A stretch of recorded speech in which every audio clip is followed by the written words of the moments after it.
je insyaAllah. Kalau police stop you, please know that they have the right to stop you. Okay? Whether you're walking, whether you're in the car. The only two things you actually need to give them is your name and your address. If you don't want to answer anything else, you don't need to answer.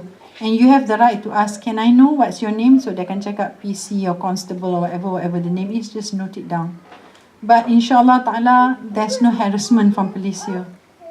So you have to understand, and the duty of the newspaper is to make people buy the newspaper, is to get the top ranking. So if there's one story in 10,000, that one story is going to come out. So don't go into this phobia that no, all these police are after you. No, they're actually very helpful. They're good people, inshallah ta'ala. So when police can stop you, they expect you to help with crimes. So if they think that you need to help with the crime, they can ask you. Likewise, people do say reports of pockets here and there, especially in London actually. People are being stopped and searched and all that. That's their duty, just take it. If you've done nothing wrong, what is there to worry about? InsyaAllah ta'ala, Allah ta'ala protect you. Only thing is, please don't have any objects and can harm anybody with you. So tak ada pisau, tak ada gunting, tak ada whatever, German knife or whatever, don't have all those things on you. If anything happens, you have the right to see a solicitor. You have the right to send a message to a friend or a family member telling where you are. And kalau if you are with the police, you have the right to ask them for the codes of practice to see are they doing it in the right procedure. Because UK ni they're very procedural.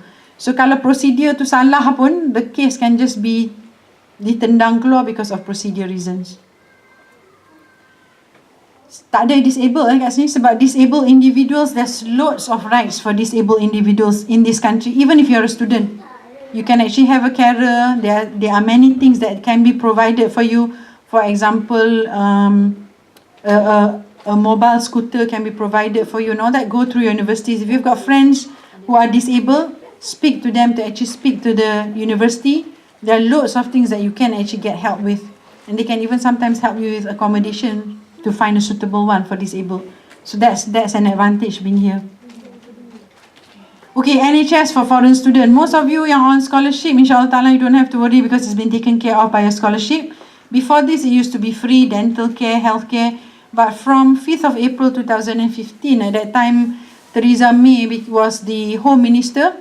So it was decided that there will be a health surcharge paid by bukan orang EU to UK if you are here for more than 6 months, for you and your family. And kalau you already in the UK, from then on you nak extend pun, you actually need to pay this surcharge. And what it is 150 per visa per year per student. And because you can actually extend that with the same visa up to 6 months, so you pay 225 instead of 150. So that's how much you have to pay. The payment is mandatory and it's part of the immigration process. So you already have had all this done before you come to the country. Kalau less than 6 months, you're expected to have your own health insurance from Malaysia. So kalau you ada, this is theoretically, kalau ada siapa nak visit you, they should by right have a health insurance from Malaysia before coming out here.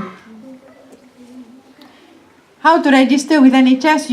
Selalunya in the UK, you actually, for university students, you actually go through your university GP clinic or this other thing called this Victoria Park Health Centre, which you can actually get that on the internet, or with a GP practice. For those yang ada family and all that, you go to the normal GP, you have to register. Please register because you need that to, kalau in case of there's anything.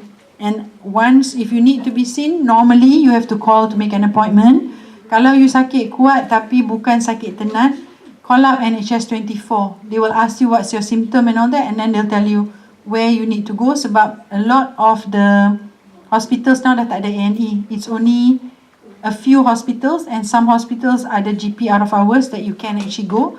Atau some hospitals ada minor injury clinics macam Stop Hill. So you need to call out NHS 24, and if they know they're severe, because the information will already be on the screen, you will be attended to according to the tier. Maknanya if you're tier 1, maknanya have to be seen immediately. Tier 2, within so many hours. Tier 3, within so many hours. That already is in the system. So please register with your GP.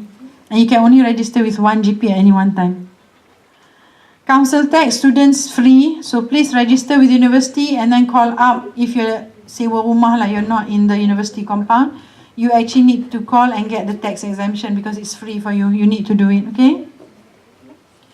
If you're going to go abroad, dulu tak ada masalah going abroad, but of late ni because of the Brexit, you actually need to check and see whether you can go to that country, how long you can stay in that country. Usually, less than 90 days, you don't actually need a visa. Malaysian passport is normally very good. Except for certain countries, macam Russia, you need to actually go apply, and then you pay the visa, short visa entry, less than 3 months, all those things. So, look into the websites. Websites are actually really good. Okay, any questions?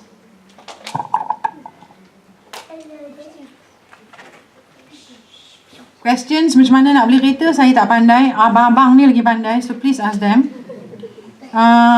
Apa lagi question? Wah, King ni testing me kan? I assure you, I studied before I came and talk here lah.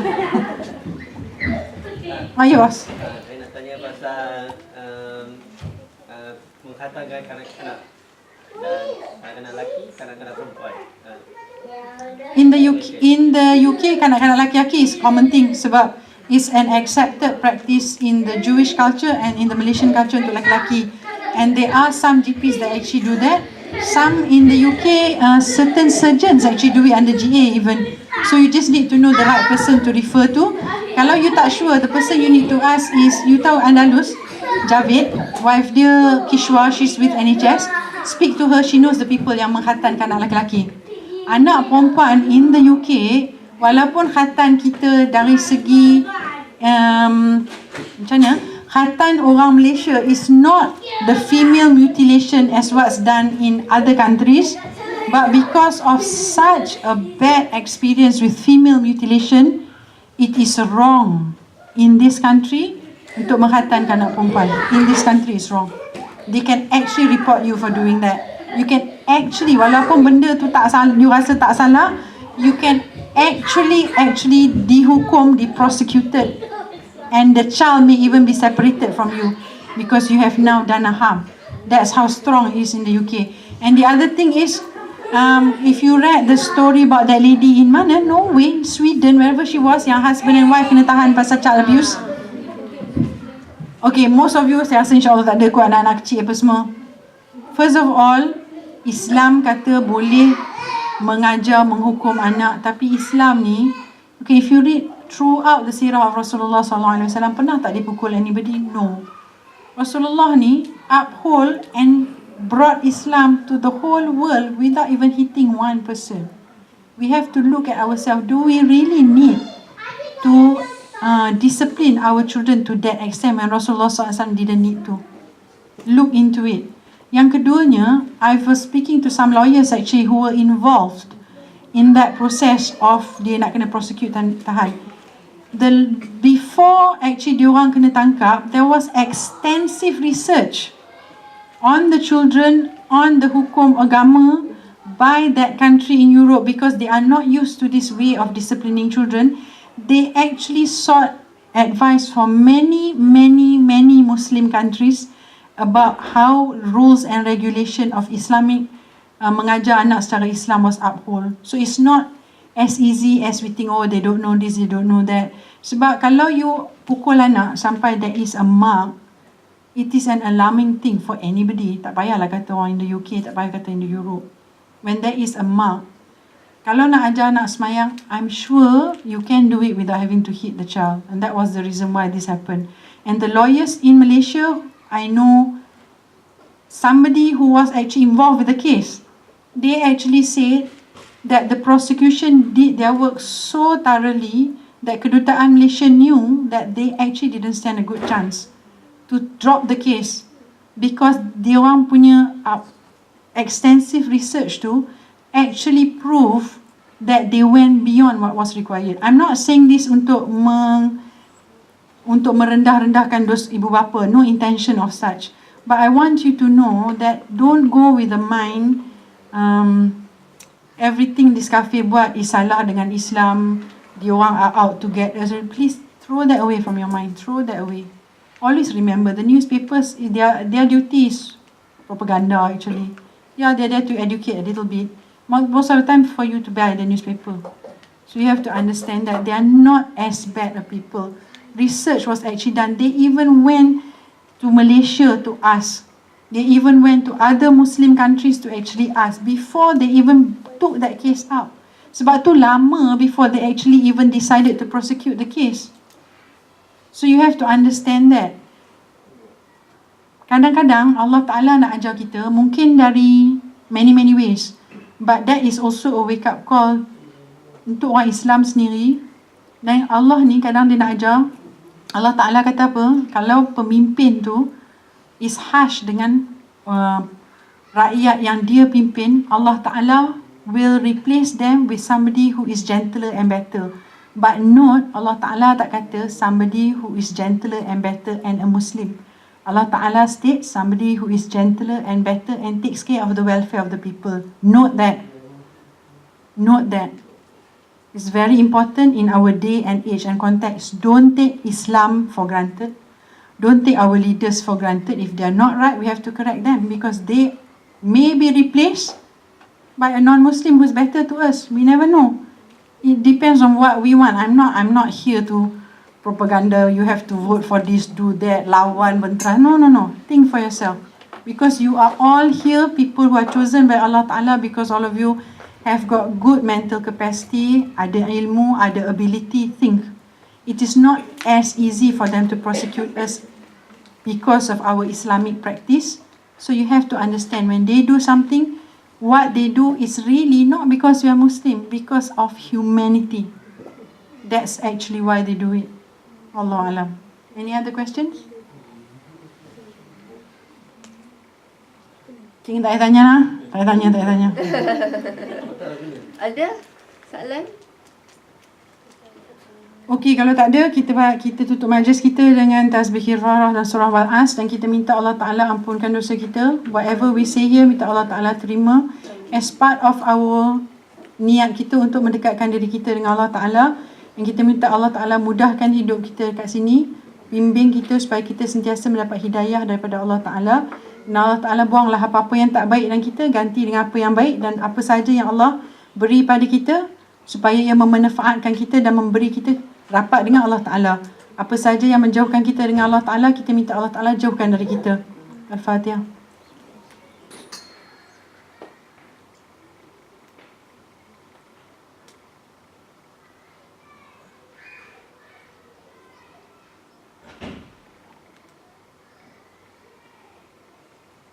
Kalau ada apa-apa salah tak kena daripada saya minta maaf semua. So by the way, siapa nak panggil saya, tak payah panggil Dr. Norma. I'm not really used to people calling me Dr. Norma outside work. So call me Cik Norma, Kak Norma, whatever lah. Pangkat saya dengan adik-beradik saya Mak Ngah, nak panggil Mak Ngah boleh. If you want to know my age, umur orang kat Jannah 33. So every year I hope Allah Ta'ala make me 33. I'm never older than 33. So don't have to ask how old I am. Okay? Okay, Assalamualaikum warahmatullahi wabarakatuh. Okay, jazakallah khair pada Cik Norma ataupun Mak Ngah. Mak Ngah pula ini. Jadi Cik Norma atas perkongsian ilmu, semoga mendapat manfaatlah pada kita semua insya-Allah. Jadi berakhirlah kita punya program pada hari ini, alhamdulillah. Sebanyak berapa slot. Dan semoga mengambil manfaatlah dari ilmu yang kita dapat, dan kalau macam nak lagi lebih berkualiti ilmu tu, kita kongsilah dengan orang lain insya-Allah. Okey. Itu saja. Mungkin ada apa-apa nak ni? Tadi ada orang tanya macam nak lagi kalau tak ada phone dengan tak ada Okey, last kali boleh isi borang feedback tu. Lepas tu seterusnya kalau siapa ada soalan boleh tulis soalan dan kita cuba akan jawab selepas waktu program lah. Maksudnya kalau ada persoalan yang masih tak terjawab lagi. Contohnya tadi ada yang soalan tanya macam mana kalau tak ada kiblat tak ada apps dengan tak ada yang kompas tu macam cari kiblat. Contohnya macam tu. So keduanya ada yang tanya kena qada ke solat kalau kita solat dalam flight. Maksudnya yang itulah, maksudnya yang masih yang tak clear tu boleh tulis soalan dan boleh bagi pada kita lah dekat depan ni insya-Allah. Okey. Itu saja. Mungkin selepas ni kita boleh solat asar dan sama-samalah kita mengemas ke insya-Allah. Dan dari pihak pengajar minta maaf jika ada salah silap. Semoga kita semua sentiasa dalam rahmat Allah lah bila berada di negara dan Muslim, insya-Allah. Dan itu saja, Allah alam. Mungkin ada sahabat-sahabat tambah apa-apa ke?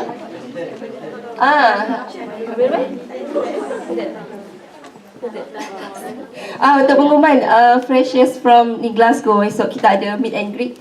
So, kita ada beberapa perkara lah yang kita boleh bentang, insya-Allah. Okay, itu saja, Allah alam. Assalamualaikum warahmatullahi taala wabarakatuh. Terima kasih semua sudi datang. Jangan serik untuk join program KMG Prism Scotland dan juga Madinah Institute, insya-Allah. Allah alam.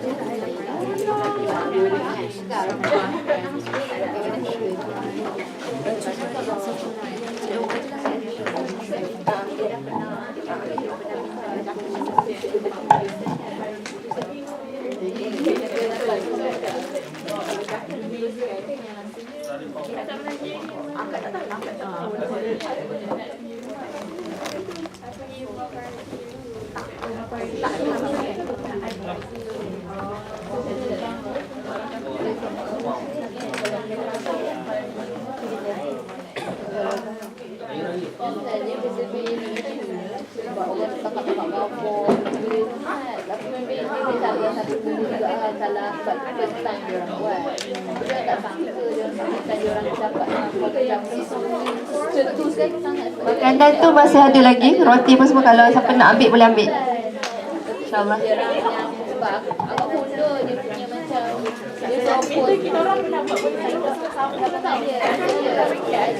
Oh, tutup.